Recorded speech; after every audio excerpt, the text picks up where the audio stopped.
The next will decide the 2014 Spring Challenger Series champion. I'd like to welcome Hai back to the set for one last time today. 2-2 in the series. I'm out of things to describe this, man. What do you think?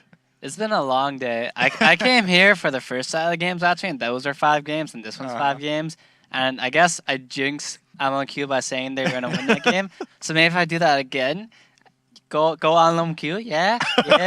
They might lose again, so then C9 can win. That'd be great. You're so emphatic about that. Yeah. You're just like, go. You guys got this, man. I can't cheer like too hard, you know. Are you a Otherwise, part I'm of the Lomo Nation? Hi. Sometimes. Sometimes. He did call me the Lomo King, to be fair. They do? Vasily, when I was playing with him. Mm-hmm. I have a screenshot of it, actually. Wow. Yeah. You're the king. That's awesome. Hey, man, he called me the Lomo King, so I'm going to take a screenshot of that. Why would I not? I didn't know they were a monarchy, actually. I figured they were a democracy, but who knows? You were the sole leader. Congratulations. I'm the king of it, apparently. There you go. Okay, so then if you're LMQ, then if you're the king of the nation, what do you do then to fix up Game 5 here? Because they're trading back and forth, obviously. So I've seen this actually a couple times. The last time C9 played against LMQ, I think they did mirror matches mid. So one time he had Nidalee, the other time had Orianna, and they reversed it. And he just did this again. I feel like they're either doing that to make a statement. I think Scar said that on Twitter too. So I'm kind of pulling this from him, which I thought was cool. Yeah. So like he's picking Syndra into the Nidalee, and he picked like Nidalee into Syndra, and he's basically saying a statement, hey, I'm better than you. So there was also Medjai's picked up. Now that was by the support, but it's a similar thing, kind of making a statement with that item. Yeah, I don't know if I agree with the Medjai's or the Syndra pick personally. If they're trying to make a statement, I guess they made the statement. You gotta back it up if you do. Yeah, I guess they kind of got punished for that by the Medjai's they had. And they won. Yeah, well, they won that game. It was a very low kill game. I think C9 had 2 kills before the end of the game. Like they had 2 kills, went mid, aced them, and then there's 7 kills, and that's like all they had the entire game. So it was a very low kill game. Yeah, and that entire game was objective control. C9T took literally, aside from the first spawn of buffs, every single blue buff on the right side jungle and every single dragon. That was kind of the way they kept up. But now we've seen many times in a row, LMQ seem to be better at picking off champions and getting kills.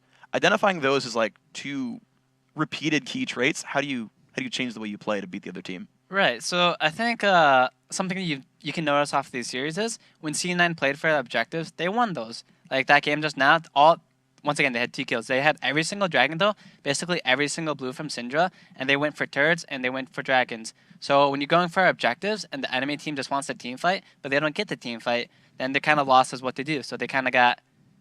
They weren't necessarily that far down in gold, but they were getting out objective. Say, for example, they had the dragons, they had the blues. That game probably would have been a stamp for them. But the fact that C9 got all the dragons and the blues, it went very bad for LMQ. They're not prioritizing objectives at all, really. I think they're going for kills, and that kind of shows with the Medjai's, that kind of shows with the Syndra. And when you're just prioritizing kills, and the enemy team isn't, you're gonna have a bad time. So then thinking into then picks and bans, you go for this one because we're seeing mirror matches back and forth. Soraka was a big deal early on. Now it's getting banned all the time. Nidalee now seems to be undefeated in this series and kind of like the marquee champion for both of these players. I feel like that has to come into consideration as well in picks. Right, so they once again banned Caitlyn, but it went better for them this time because they were blue side for 1, and for 2, they banned the second AD carry on top of that. I don't necessarily know why Vasily picked Twitch. I think it's because he likes him.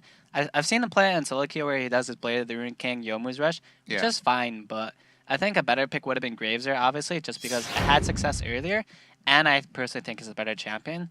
So they had a very good pick ban phase. They got their Nidalee. They put Wei Zhao on Syndra, which I think is arguably an okay champion. So I feel like they didn't pick optimal champions, in my opinion, and they get punished for it. Yeah, I was thinking it looked like they got beat in draft phase this time around. Yeah. They had that Twitch. Twitch never got to assassinate anyone, even though he did build the Ghost Blade. Yeah. So happy about. He was set up for it. Never got to do the Blade Ghost Blade combo. The Blade combo, actually. 2 blades. Double blades, dude. Didn't kill anything. That's a lot of blades. I know. The Ghost of the Ruined King. The Ghost of the Ruined King. Just kind of a ghost of a champion. Wasn't even shown up there. So, Hai, last final question then for you. Prediction?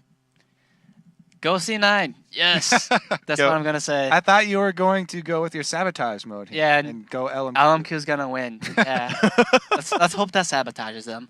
Root for one. Vote and for the other. Team wins, yeah. There you go. All right, Hai, thank you very much. Guys, we're going to get ourselves into game 10 of the night, but